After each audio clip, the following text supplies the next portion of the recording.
Recurring dreams. Again, I'm not wearing any shoes. My feet are cold and stockinged bare.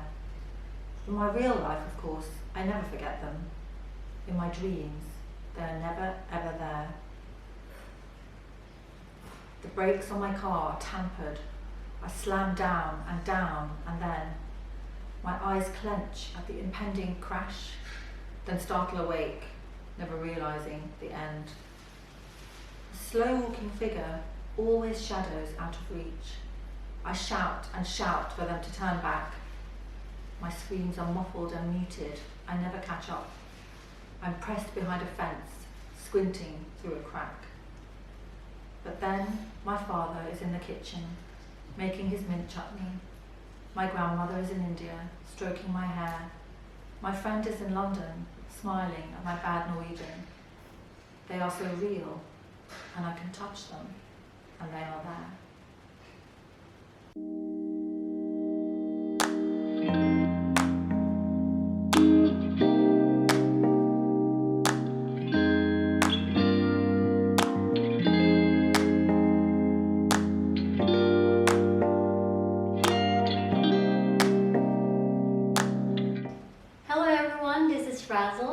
And I'm here with Maddie.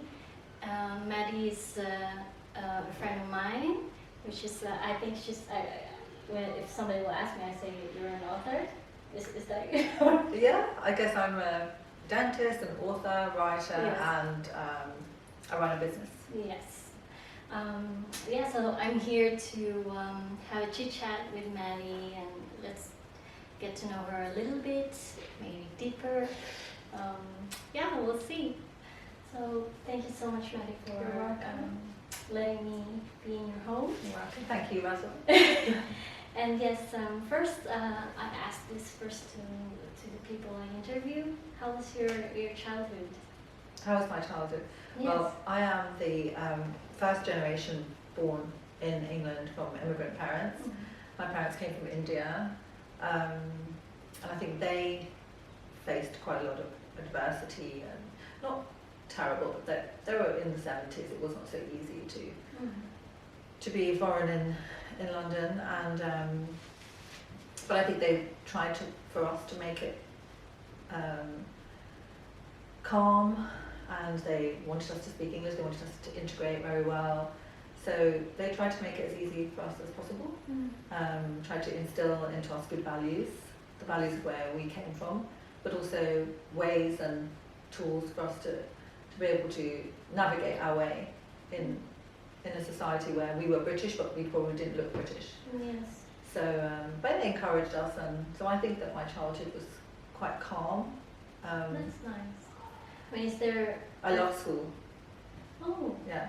But is there a particular time in your childhood, or maybe during your school time, which is very, I don't know, maybe something memorable that, that leads you to your, to who you are as a person? Yeah, I think so. I think there are many teachers. I always loved writing and writing stories, and I was often made to stand up in the class and read out my story.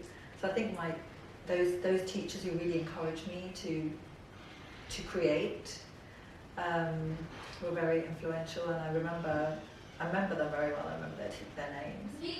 And then there were also, when I went to this girls' school, there were also some teachers who were not so positive. And I remember one of the house nurses, I overheard her saying, "Oh, Maddie, she has really high hopes, doesn't she?" And I thought, wow, you shouldn't really be saying that about someone. And then I thought to myself, actually I do. And it sort of pushed me to kind of think, I am going to have high hopes, I am going to have high sights. And I don't know if she was saying that because she thought I was an Indian girl, or because I was a girl, but I was an all-girl. So that's another thing that really stands out, that I haven't forgotten. Yeah, isn't it? Yeah. That's how she made you feel, and you find a way to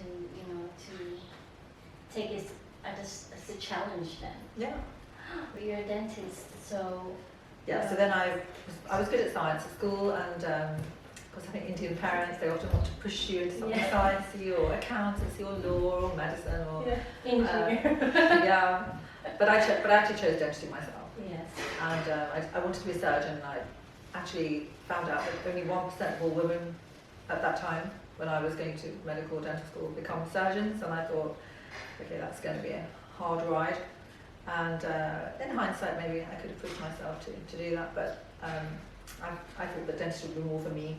You can be more independent, you can be your own boss, you can make yourself quite financially independent. So it's still something that I always want to help. I love networking, always loved that, always been sociable ever since a small child.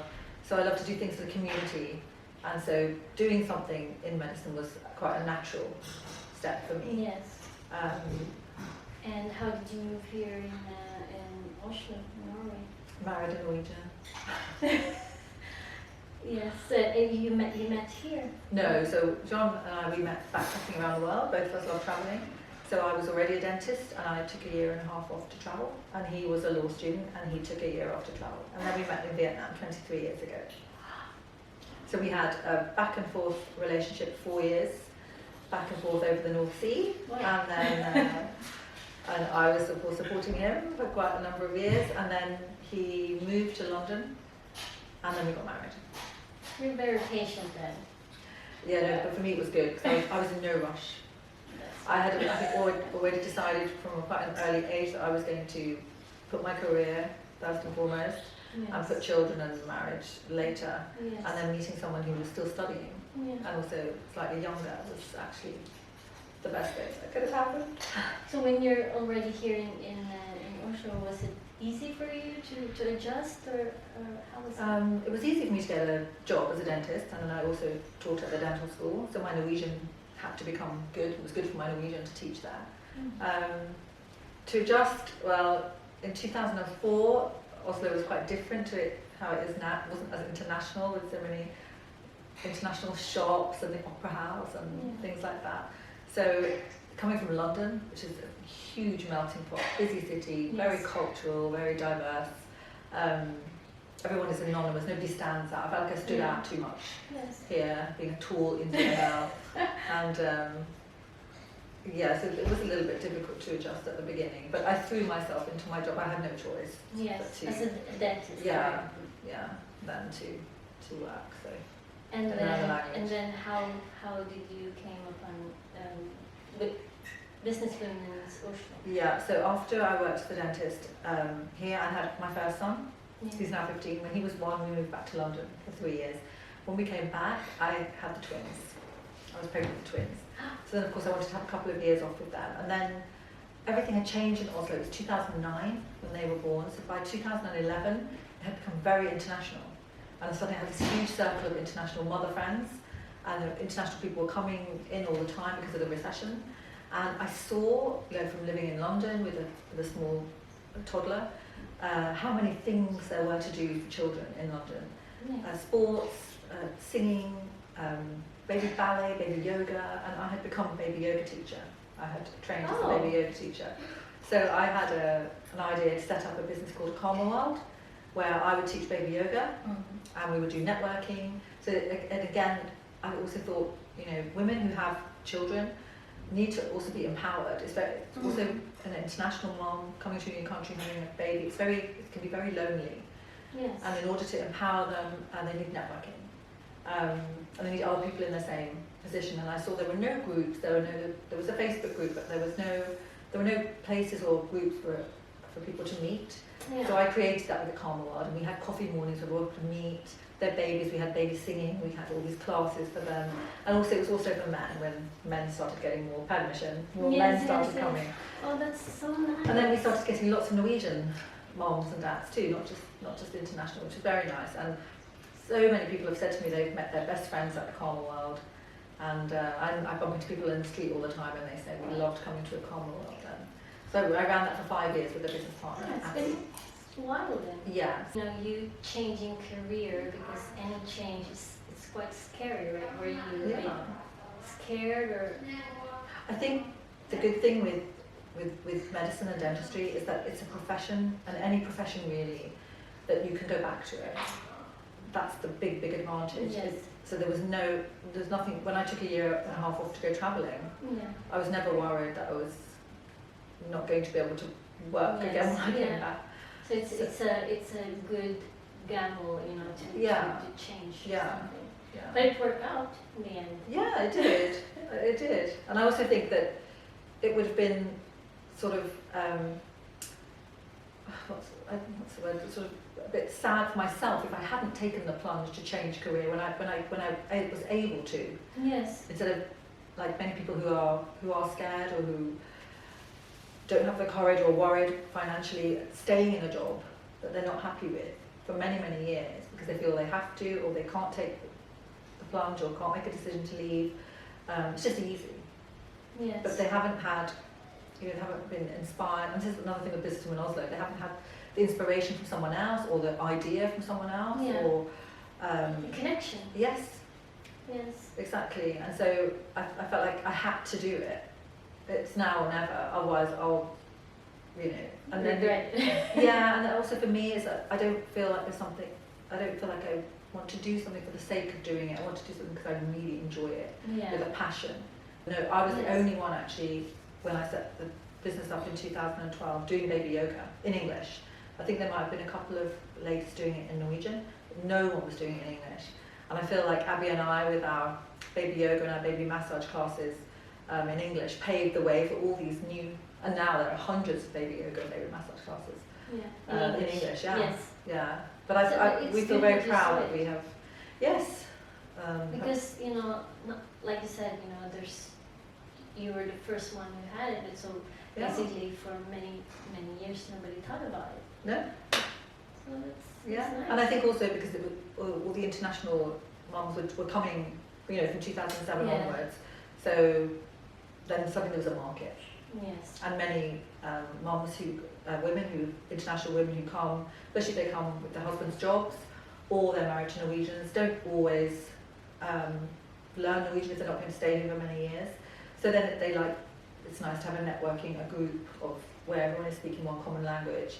And we found that the women loved that. They found their tribe, they found where they belonged in Oslo. They looked forward to coming to me. And I found that with Business Women Oslo as well, that everyone really looks forward to coming to get together to the meetings, to find solidarity, find people that are doing the same things, small entrepreneurs or even larger entrepreneurs, bouncing ideas off. Yeah, I remember the first time when I joined or just tried. I think I was also researching about it. Yeah.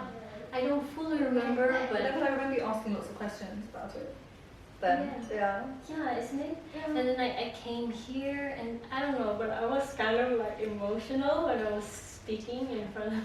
Yes, I know. Yes. I remember that. That's another thing we ask our members who come to our events to pitch their business for 2 minutes. And 2 minutes doesn't seem like very long. When you're standing in front of people, it can be quite a long time. But we also find that it's really empowering. Yes. It's really empowering to talk about yourself for 2 minutes, your passions or what you do. Yeah. And it is emotional. Yeah. And also, I've always been passionate about entertaining, socialising, organising. I was organising people and organising events and connect. I love to connect people. I always try to connect. Love connecting different sets of friends, and I've made very many introductions to people that have worked. So that also ties in with Business Women Oslo because it combines that passion of networking. Talking about people, because one of my challenges, maybe because I'm a bit introvert, people, I love people, but there are times that I want to be on my own because people gives me energy, and most of the time they also take energy from me. Now this is my question: how are you able to get back that energy? Yeah, I think that as you get older as well and have more kids, they take priority and they take a lot of your energy. So you actually just don't have time for people in your life who sap out your energy or who drain you or who give you negativity.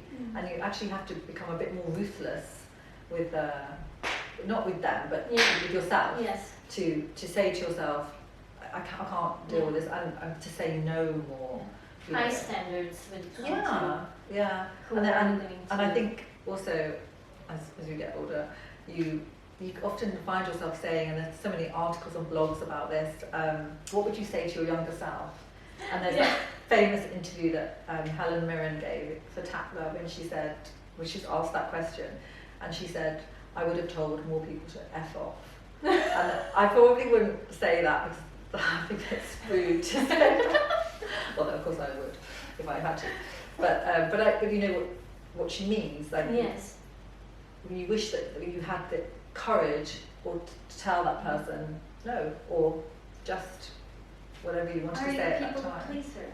I think I have been a people pleaser for many years, yeah. And then you I think find a way to... Yeah, I still am. I don't like to upset people or disappoint people if I can help it, but I have got much better at saying no and actually not giving That's my a damn. challenge, actually.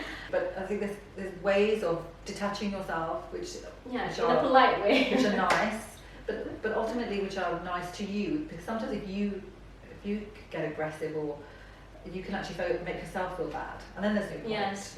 Then there's no point. That's true. Yeah. That's so true. it's, and that, you know, I also think as you get older you lose more people. I have lost friends my age and younger from cancer and other things, and you also then realise that life's too short. Life's really too short to mess around with these kind of people and have people that zap energy from you in your life, and surround yourself by people that make you feel good. And some people say to me, "I have so many friends," but I do have so many friends, but I really, really only do pick the friends that give me something. Yes. Not in a selfish way that they have to give me something, but that we give each other something. That there's something worthwhile. Like harmony and yeah. But I also really love people, so I can, you know, some people get, and I've said before when we've had parties and social events, like, oh my God, there's so many people, it's so stressful, how can you talk to everyone? I actually love that. I love meeting so many different people, and I find that I have time. People often say, well, how do you find time for everyone? You manage to talk to everyone, you manage to make everyone feel good. But I really relish it, and I also like have that done back to me as well. I appreciate it. Yes. I know that it's a really nice thing. I think my first impression to you is that you're a very like well-mannered person and very and very kind. Indian, Anglo, everything. Yeah, and very kind, down to earth. That one. Yes. Yeah, that probably comes from my mother. She was very kind, extremely kind to everyone, and especially to her children. She was not a shouty mother. She was very patient, very encouraging, especially to me, her daughter. I think she having a I know that you're going to ask me about some of my influences, and I know she's she's definitely one of them. I think having a daughter first, and knowing she's you know, being an Indian woman, knowing a lot of adversity that she grew up with, and maybe sexism in India, of course, in her time.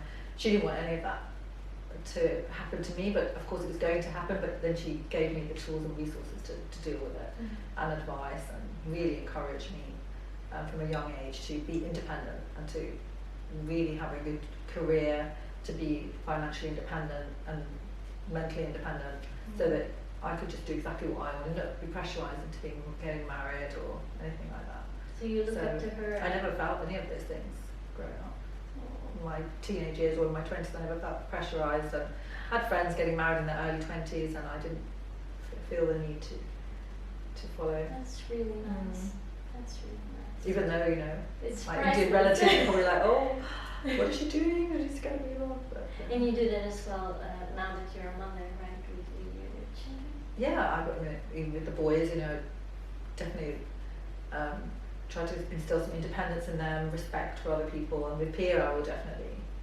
I try to always empower her with the way we play, the way we talk, and she seems to be extremely confident. So that's something is working. Wonderful. So I think you're able to manage the career and, you know, being a mother as well, because many people say that, oh, if you're focusing so much on your career, you will miss some part of your life. Right? I think there's compromise, Because when I think about how much and how hard I worked before I had kids, I would never be able to sustain that. Yes. No, I mean, when I was teaching, I was preparing things until 3 o'clock in the morning, waking up really early. There were some years where I worked 6 days a week, on Saturdays too. No, I mean, it's you have, some things have to go, or, you know, I had an au pair from when the twins were born, and that really helped, because it helped me to then spend more time with the kids. Yes. That's the main aim of it. I never wanted to really miss out on them. So either the laundry and the cleaning doesn't get done, or you have help to do it. Yes. So for me, that was the priority, was to have some help to do those things, to spend more time with the kids. And when you have twins, especially when you have 3 kids who are all small, they all need attention. It's not easy. Yes. For your Yes, daughter. so the reason why I decided to be my own boss is to give time to my family. And when I was learning, I get so, I don't know if it's obsessed, but it's nearly there. Like, I really practice a lot, and then even on the weekends, and my daughter's there, wants to play, and I would like later, you know. Yeah. And then, And you never get that time back. yes, Well, that's what you. And I think when you have your second child, you'll realise actually how much time you had with your first child, yes, because they're just one, and then you Yes. have to divide it between two. Yeah. It becomes more difficult the more, you know, the more kids you have to give them attention. And I remember my friend once said to me, she's an accountant, and one of her employees came to her pregnant and then worried about her getting her job back afterwards, and she reassured her and said, you know, when you're on your deathbed, what will you remember? Will you remember the great deal that you did, the great client that you got, the wonderful calligraphy you did, or, you know, the number of patients you treated, or will you remember the time you had with your children? You Yes. travelled, you had moments together, you know. yeah. That is why I was. What will you sit and reminisce about? And I think nobody reminisces on their deathbed Yes, about that's true. deal, patient. It's always about family, That is why. or while places you you've been to in the world. Yeah. So I'm glad that you mentioned, you know, how you are as a mother to your children, and your mother to you, and your you know your thoughts about your mother, and I think I needed to hear that as well. Good. This is why I do this, because I want to learn from the people. But I also love listening to your dedication to your calligraphy, because it's such a disciplined thing. And dentistry is very disciplined too. When you were at dental school for 5 years learning, and then you put it into practice, it's something that really takes your focus all day. You know, the patients, you've got to get everything right, you've got to talk to them, to analyse each x-ray. It's quite a lot of focused, and it does take away some of your, you know, it takes your energy, and then you have to be kind to yourself, you have to give back, you have to, I mean when I was the dentist running around all over the place, going out every night, you know, my 20s, there was nothing about self-care. No. There was nothing about, just like, you know, have herbal tea and take a face pack. And of course there were gyms and spas, but it wasn't so focused on that.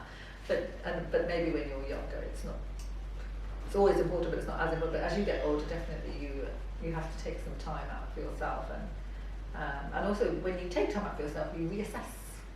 Yes. Reassess what your values, your goals are, and what your needs are, and what you need to. You do put that. into place. Do you write your assessments? I do, actually. I've always kept a diary from the age of 10. I've had a few breaks here and there, but I've got back into journaling. I ran a workshop with Greta Solomon, a very good friend of mine, and author. I helped crowdfund her book, Journal Your Way to Happiness, and that actually brought it back, the whole joy of keeping a journal. Because also if you're a writer, just by writing a journal for 10, 15 minutes in the morning, it's got you writing for the day.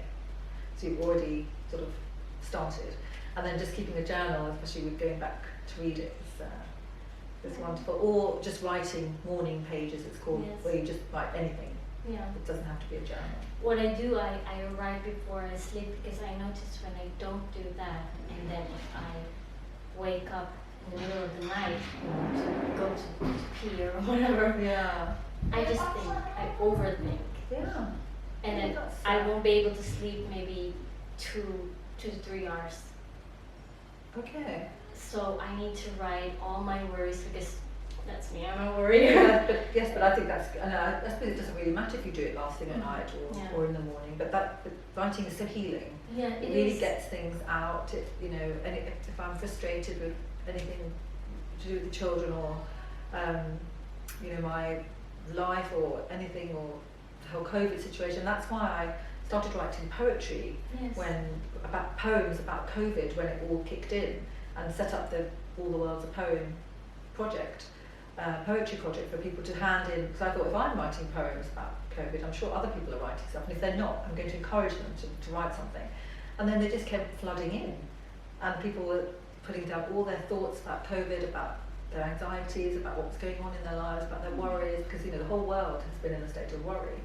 And that was actually very healing. I'm still writing poems about COVID, and I find that very therapeutic and very healing, and I'm really excited about the book. Oh, I'm excited too. I have to get it going. Yes, I was about to ask you, how do you deal with challenges, but this is one of how you deal with challenges. Then you write. And I've always been writing, and even if it's been nonsense. Yeah. I didn't actually think about it so much until, you know, it's all been very trendy to write, your feelings down and everything, but I realised I've actually always been doing that. Yeah. Because especially, I think as a teenager, I'm horrified when I read back my diaries as a teenager. But they were my feelings and thoughts at the time. And I kept a diary every day when I went travelling, backpacking on the trip I met John, and he wrote one too. So that's actually very interesting reading, to go back to those days when we first met, to see exactly how we felt about each other. Do you read it together? I think we have read them. Yeah. That's so cool. Yeah. I mean, now we've been together for 23 years, I Yes. guess. We have no secrets about that part. Yeah. So, That's cute. And so for you, that is the most useful tool. I think it is. I think I like meditation as well. It's quite relaxing. I need to get into it a little bit more, but meditation, relaxing, deep breathing, yoga I love, so that often goes together a little bit with meditation, because I can do it very slow yoga, so there's lots of breathing. And writing, there are two ways for me to switch off or to refocus or to just get everything out. Running, I'm not so into it, but I try to work out at least twice a week, and skipping I like, because there's in one spot and you can just skip, and you can just let your whole mind just flow off somewhere else while you're skipping. And doing outside is wonderful, because you get the air. And what was your? Do you have some kind of goals for Business Women or anything? Yeah, I think for Business Women Oslo we would like to perhaps grow a little bit, and have a few more workshops, and when things get back to normal, of course this year has been very hard. Yes. Things have gone online, but have a few more. So we would like to have like a nomination sort of ceremony for our members, to acknowledge our members, do some more collaborations, definitely. So those are sort of the short-termish kind of goals. Yes. We realised one goal, which was to revise our membership scheme, which we did. So we want to evaluate that at the end of next year and see how that's gone. Yes. So there are a few things in the pipeline, and then outside of the business, I want to complete my writing. I want to get my novel finished. I'm working very hard on that for next year, taking lots of courses and trying to implement deadlines for myself. I'm very good at procrastinating. People don't think that I procrastinate, but I really do. I think morning routines are quite important too, especially when you have kids and there's chaos. A morning routine just grounds you, and it just sets you up for the day, and it's whatever time you start your morning. It's 9 o'clock, you've already completed half your morning routine, you're ready to start, get on with your day, and I think it gives you such a sense of accomplishment. Someone said to me once, just make your bed in the morning. If you make your bed, you've already achieved something. This is what I'm trying to say to the children. Yes, that's the thing. You've achieved something already when you've made your bed, and it looks good. So I think this year or last year that I told myself, okay, from now on I will do the bed, because it's always my husband who did the bed. Oh. So I said, okay, I will be the one doing the bed in the morning. And I think I didn't skip it, or if I did, I go back and then, you know, fix it. Yeah. You know, because it's like, hey, remember, you should do the bed. It's just some kind of commitment. I just want to be committed to myself, because I have this story about myself, telling myself that, oh, I'm the one that begins something and don't finish it. Yeah. I'm a procrastinator. I easily get bored. You know, I tell this story that I believe for many, many years, and I try to, you know, to break that beliefs, because that's not true. Yeah, and we all have these limiting beliefs about each other, or Yes. not each other, sorry, about ourselves, that we can't do. I can't write. For years I thought, I can't write a novel. I just can't. I can write short stories, I can write poetry, I can write CVs for people, or all my whole life I've been writing my friends CVs and letters for them for jobs, because I can write in quite nice, correct Can't do English. the CV, then I know who to call. But I've always thought I can't write a novel, and then suddenly just, you know, I don't know if it was a light bulb moment or about, I don't know how many years ago. Maybe a challenge to yourself as well. Yeah, I just looked at all the books on my shelf and thought, and then the bookshops, all these people can write novels. I can write one, because I can write. Yeah. So of course it's taken a while, and all the procrastination, and then another baby, and starting another business, and but it's always, that's the thing, it's always, these are my excuses. It's always these things that have put it off, but now now these children and things, and tidying the house and moving country, they're not going to be excuses anymore. Yes. Now the writing will be the excuse for not cleaning the house, not taking your kid to gymnastics, not doing this. That will, you know, prioritise. It's just a way of rethinking everything. Yeah. They said the best trick is to tell yourself, it's just 5 minutes. Just maybe you will tell yourself, just 100 words, and then later on you're like, you know, so many words in there. So it's like, for example, with my calligraphy, I will just say, okay, I'll just do this for 15 minutes. A friend of mine told me that, and I was like, that's actually a really good idea. That I will trick myself, it's just 15 minutes. And then suddenly you've done an hour. Yes. Yeah, so that's a good idea. I'm Thank you, Alina. That's her name. So we'll do that. And yes, I think we have talked some juicy stuff. I mean, useful. This is what my channel is all about. I want to learn from the people.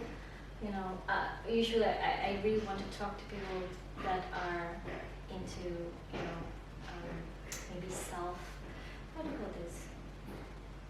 Not like a businesswoman, or, you know, a self. Someone who's self-employed?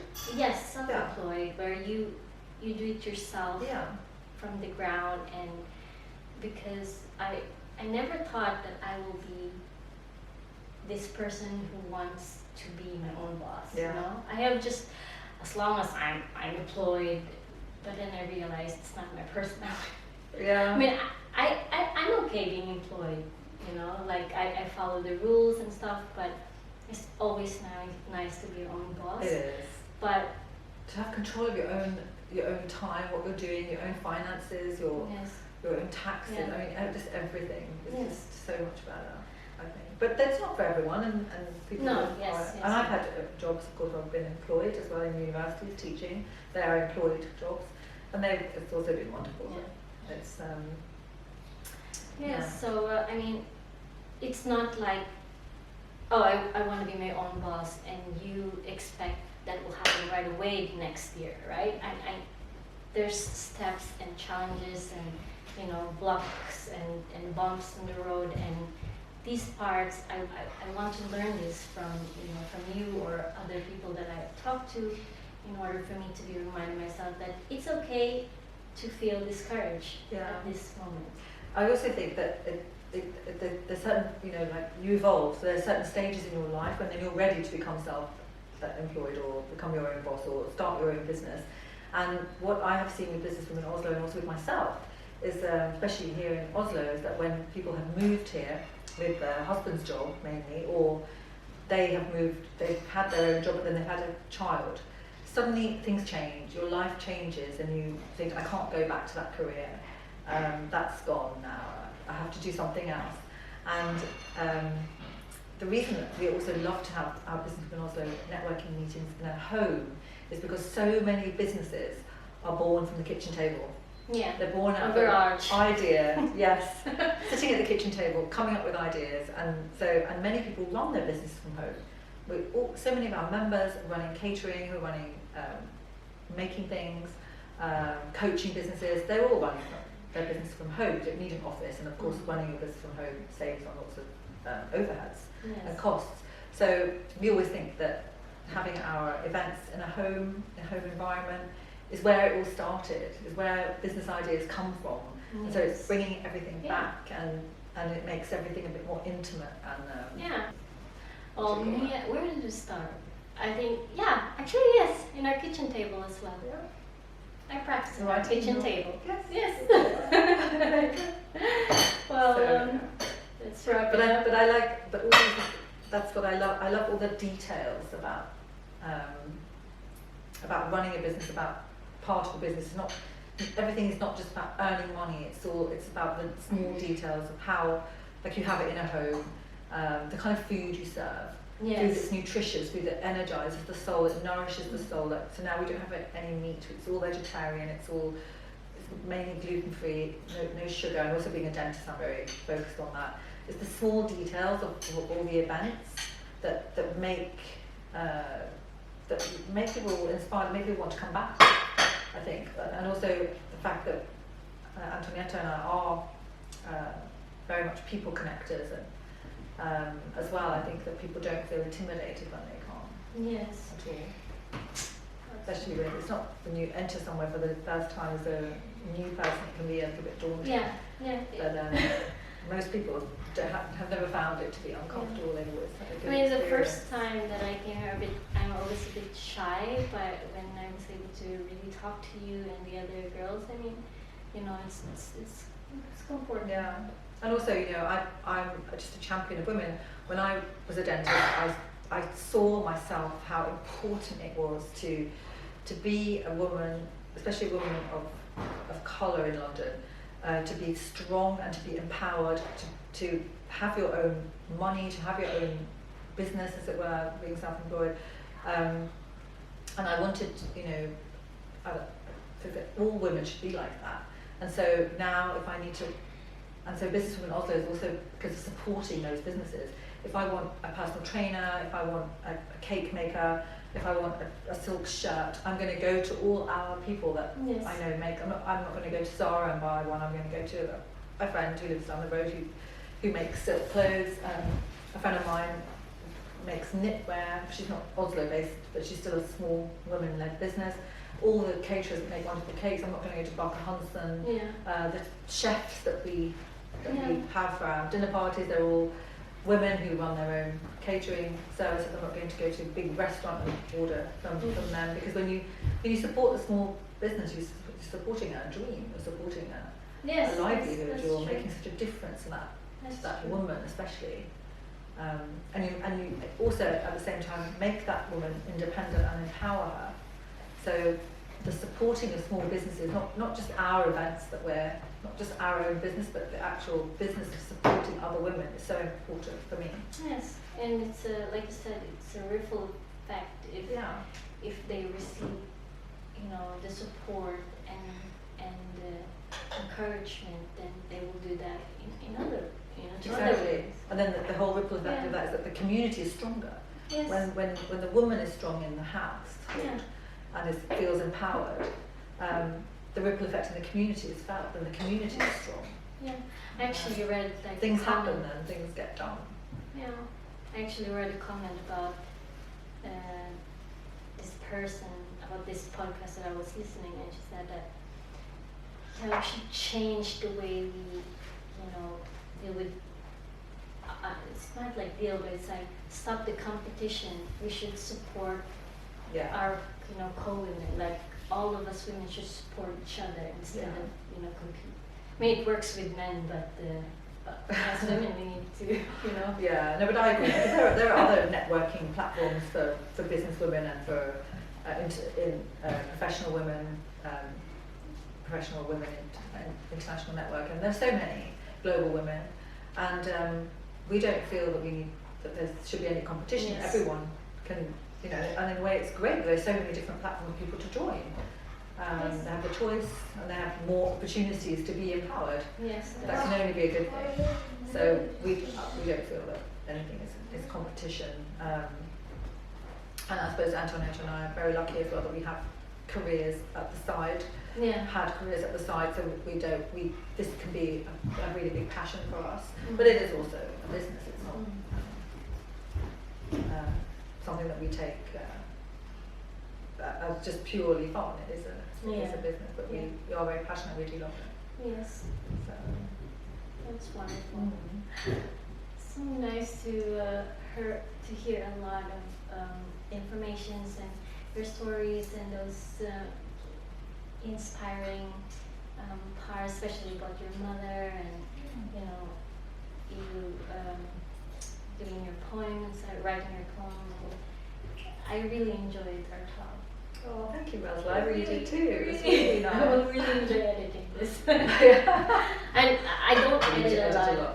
No, I don't edit a lot. So, if they will see we talk for almost an hour, then that's the way it is. But of course, some people can always fast forward. Yes. Yeah, of course. It's their choice. But it's not an hour though, because No. it was 25 I minutes. can actually listen to a podcast up to 2 to 3 hours if it's really interesting. Yeah. I hope I'm in while I'll continue this tomorrow. Yeah. So, I know I like listening to interesting podcasts. Yes. But I hope that this was interesting. It is for me. I mean, there are some other people who will be interested. Yeah. And of course, we won't be able to get 100% of the women and men to listen to our conversations right now, but that's not the point. But I can post it on Business Women Oslo as well. Yes. Give you some exposure to it. You can put your YouTube channel at the bottom. Subscribe! Never do that. But yes, subscribe. Yeah, but again, thank you. You have a cozy home and you're always down to earth. Thank you very much. I hope so. Not always. Sometimes I can be a bit of a diva, but no, really? most of the time. I need to see that diva part. That's it. Thank you so much, guys, for listening. Again, this is Razzle and Maddie. Thank you. I will just link where you can find Maddie on social media. Thank you so much. Have a good one. Bye.